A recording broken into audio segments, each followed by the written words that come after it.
మహాభారత యుద్ధాన్ని ఒకే ఒక్క నిమిషంలో ముగించగల శక్తి ఉన్నటువంటి మహాశక్తిమంతుడైన బార్బరికుడు ఎందుకు తన తలను తనే నరికి శ్రీకృష్ణునికి ఇచ్చాడు? అసలు ఎవరి బార్బరికుడు? అసలు తన తలను తనే నరికి ఎందుకు శ్రీకృష్ణునికి ఇచ్చాడు? శ్రీకృష్ణుడు బార్బరికునికి ఇచ్చిన మాట ఏంటి? వీటన్నిటి గురించి మనం మాట్లాడుకుందాం. వీడియోని మిస్ అవ్వకుండా చివరి వరకు చూడండి. అలాగే నా ఛానల్ను సబ్స్క్రైబ్ చేసి పెట్టుకోండి. ఈ బార్బరికుడు ఎవరో కాదు, మహాభారతంలోని కీలకమైనటువంటి పాండవులలోని ఒకడైన భీమసేనుని మనవడు, అంటే ఘటోత్కచుని కొడుకు. ఈ బార్బరికుని గురించి తెలుసుకోవడం కోసం మనం స్టోరీలో ఇంకొంచెం వెనక్కి వెళ్దాం. జూదంలో శకుని మాయా పాచికల వలన ఓడిపోయినటువంటి పాండవులు కౌరవుల ఆజ్ఞ మేరకు అరణ్యవాసం అలాగే అజ్ఞాతవాసం చేస్తూ ఉంటారు. పాండవులు అజ్ఞాతవాసం చేస్తున్న సమయంలో వారు నివసించేటువంటి లక్క గృహాన్ని ఎవరో దుండగులు తగలబెడతారు. ఆ సమయంలో పాండవుల తల్లి మరియు సోదరులను కాపాడే బాధ్యత భీమసేనుడు తీసుకొని వాళ్ళను ఒక ప్రత్యేకమైన ప్రదేశంలో దాచిపెట్టి ఉంచుతాడు. వాళ్ళు అలా రహస్య ప్రదేశంలో ఉండగా నరవాసన పసిగట్టినటువంటి రాక్షసి అయిన హిడింబి వారిని చంపి తినడానికి అక్కడికి వెళుతుంది. ఆ రహస్య ప్రదేశాన్ని చేరుకున్నటువంటి హిడింబి అక్కడే ఉన్న భీమసేనుని చూసి తనపైన మనసు పడి తనను వివాహం చేసుకోవాలి అనుకుంటుంది. వెంటనే రాక్షసి అయినటువంటి హిడింబి మానవ రూపంలోకి మారి భీమసేనుని తల్లి అయినటువంటి కుంతీదేవి దగ్గరికి వెళ్ళి నాకు భీమసేనునికి వివాహం జరిపించండి అని వేడుకుంటుంది. తల్లి ఆజ్ఞ మేరకు భీముడు హిడింబిని పెళ్లి చేసుకుంటాడు. ఈ రాక్షసి అయినటువంటి హిడింబికి మరియు భీమునికి పుట్టినవాడే ఘటోత్కచుడు. ఈ ఘటోత్కచుడు చాలా మాంత్రిక విద్యలు అలాగే ఇంద్రజాలం తెలిసినటువంటి వ్యక్తి. ఈయన కురుక్షేత్ర యుద్ధ సమయంలో కౌరవులను తన మంత్రాలతో తన మాంత్రిక శక్తితో ముప్పు తిప్పలు పెట్టాడు. ఇక ఈ ఘటోత్కచునికి మార్వి అనే ఆమెకు పుట్టినవాడే మన బార్బరికుడు. ఈ మార్వి అనే ఆమె శ్రీకృష్ణుని యొక్క పరమ భక్తురాలు. ఇక ఈ మార్వి కూడా గొప్ప గొప్ప విద్యలు తెలిసినటువంటి మహాశక్తివంతురాలు. అందుకే చిన్నప్పటి నుంచి కూడా తన అమ్మ దగ్గర బార్బరికుడు ఈ శస్త్ర విద్యలన్నీ తెలుసుకొని చాలా గొప్పవాడిగా తయారవుతాడు. బార్బరికుడు తన తల్లి ఆశీర్వాదాలతో పరమశివుణ్ణి పూజించి ఆయన మెప్పు పొంది ఒక గొప్ప వరాన్ని పొందుతాడు. ఆ గొప్ప వరమే పరమశివుని నుంచి పొందినటువంటి 3 బాణాలు. ఆ 3 బాణాలు కూడా చాలా శక్తివంతమైనటువంటివి, చాలా అద్భుతమైనటువంటివి, ఇప్పటి వరకు ఎవరి దగ్గర లేనటువంటివి. అందులో మొదటి బాణం తన శత్రువులను గుర్తించడానికి ఉపయోగపడుతుంది. అలాగే రెండవ బాణం మొదటి బాణం గుర్తించినటువంటి శత్రువులకు ఒక ముద్ర పెట్టేదానికి ఉపయోగపడుతుంది. ఇక మూడవ బాణం ఏదైతే రెండవ బాణం ముద్ర వేసి వచ్చిందో ఆ వస్తువులను కానీ ఆ మనుషులను కానీ నాశనం చేయడానికి ఉపయోగపడుతుంది. పరమేశ్వరుని నుంచి పొందినటువంటి ఈ 3 బాణాలతో పాటు అగ్నిదేవుని నుంచి ఒక మహాశక్తివంతమైన విల్లును కూడా పొందుతాడు మన బార్బరికుడు. ఇంతటి అద్భుతమైనటువంటి బాణాలను అంత శక్తివంతమైనటువంటి విల్లును కలిగి ఉన్న బార్బరికుడు ఎందుకు తన తలను నరికి శ్రీకృష్ణుడికి ఇచ్చాడు? బార్బరికునికి మహాభారత యుద్ధం చూడాలని చాలా పెద్ద కోరిక.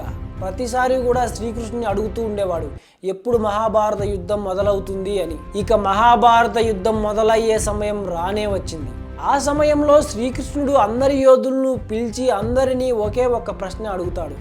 ఆ ప్రశ్న ఏంటంటే, మీకే గనక మహాభారత యుద్ధ బాధ్యతలు అప్పగిస్తే మీరు ఎన్ని రోజుల్లో ఈ యుద్ధాన్ని ముగించగలరు అని అందరినీ అడుగుతాడు. దానికి సమాధానంగా 20 రోజులు చాలు అని భీష్ముడు, నాకు 25 రోజులు కావాలి అని ద్రోణుడు, నాకు 24 రోజులు పడుతుంది అని కర్ణుడు, నాకు 28 రోజులు సరిపోతుంది అని అర్జునుడు, ఇలా ఒక్కొక్కరు ఒక్కొక్క సమాధానం చెప్తారు. అప్పుడు బార్బరికుని వంతు వస్తుంది. అప్పుడు బార్బరికుడు, నాకు గన మహాభారత యుద్ధాన్ని నడిపించే అవకాశం ఇస్తే ఒకే ఒక్క నిమిషంలో యుద్ధాన్ని ముగించేస్తా అని చెప్తాడు. ఆ మాట విన్న శ్రీకృష్ణుడు ఆశ్చర్యపోయి, అలా ఒకే ఒక్క నిమిషంలో యుద్ధాన్ని ఎలా ముగించగలవు అని అడగ్గా బార్బరికుడు తనకు శివుడు ప్రసాదించినటువంటి 3 బాణాలను వాటి యొక్క విశిష్టతను శ్రీకృష్ణుడికి వివరిస్తాడు.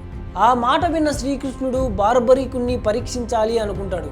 ఇంకా వెంటనే ఒక చెట్టు దగ్గరికి తీసుకువెళ్ళి బార్బరికునికి ఆ చెట్టు చూపించి ఆ చెట్టుకున్నటువంటి ఎండుటాకులను మాత్రమే నాశనం చేయి అని చెబుతాడు. ఇక వెంటనే బార్బరికుడు తన దగ్గర ఉన్నటువంటి 3 బాణాలను ఒక్కొక్క దాన్ని ప్రయోగించడం మొదలు పెడతాడు. బార్బరికుడు మొదటి బాణం ప్రయోగించినప్పుడు అది చెట్టు దగ్గరికి వెళ్ళి ఎండుటాకులన్నింటినీ కూడా గుర్తించి తిరిగి వచ్చి తన అమ్ముల పొదిలో చేరుకుంటుంది. ఇక రెండవ బాణం ప్రయోగించినప్పుడు ఈ రెండవ బాణం వెళ్ళి మొదటి బాణం ఏవైతే ఎండుటాకులను గుర్తించి వచ్చిందో వాటికి అన్నింటికీ కూడా ఒక ముద్రను వేసి తిరిగి వచ్చి మళ్ళీ బార్బరికుని అమ్ముల పొదిలో చేరుకుంటుంది.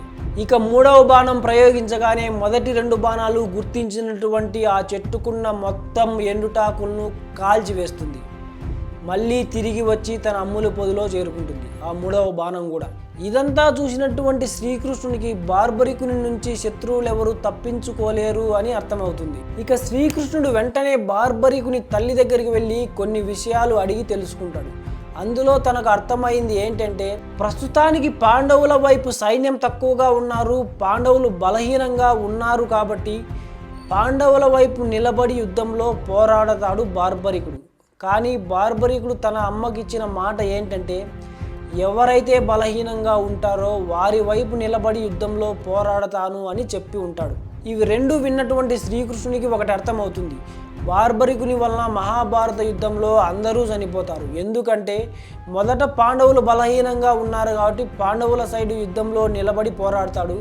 కొద్దిసేపటి తర్వాత కౌరవులు బలహీనపడతారు. అప్పుడు కౌరవుల వైపు వెళ్ళి మళ్ళీ యుద్ధాన్ని మొదలు పెడతాడు.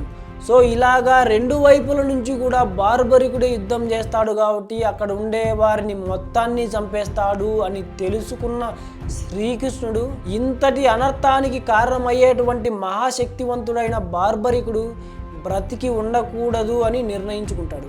అలా అనుకున్న శ్రీకృష్ణుడు ఒక బ్రాహ్మణ రూపంలోకి మారి సూర్యోదయ నమస్కారం చేస్తున్నటువంటి బార్బరికుని దగ్గరికి వెళ్ళి ఒక దానం కోరుకుంటాడు. ఇక బ్రాహ్మణ రూపంలో ఉన్నటువంటి శ్రీకృష్ణుడు వెంటనే నీ తల నాకు దానంగా ఇవ్వు అని అంటాడు. తన తలను దానంగా అడగడానికి వచ్చింది స్వయానా శ్రీకృష్ణుడే అని తెలుసుకున్నటువంటి బార్బరికుడు, హే శ్రీకృష్ణ, మహాభారత యుద్ధాన్ని చూడాలనుకున్నటువంటి నా కల ఎలా నెరవేరుతుంది, నా తల నీకు ఇస్తే అని అంటాడు. అప్పుడు శ్రీకృష్ణుడు, నీ తలను మహాభారత యుద్ధం మొత్తం చూడగలిగేలాగా ఒక కొండపైన ఉంచుతాను, అలాగే ఆ యుద్ధం మొత్తం చూడగలిగే వరాన్ని కూడా నీకు ప్రసాదిస్తాను అని చెబుతాడు. ఇక వెంటనే బార్బరికుడు తన తలను తానే నరికి శ్రీకృష్ణునికి దానంగా ఇస్తాడు. తర్వాత మహాభారత యుద్ధం జరుగుతుంది, అందులో పాండవులు గెలుస్తారు. ఇదంతా కూడా ఒక కొండపై నుంచి బార్బరికుని తల చూస్తుంది. అలాగే యుద్ధం అయిపోయిన తర్వాత బార్బరికుని తలను మళ్ళీ అతికించడం జరుగుతుంది. ఇదే మొత్తం బార్బరికుని కథ. నమస్తే, బాయ్.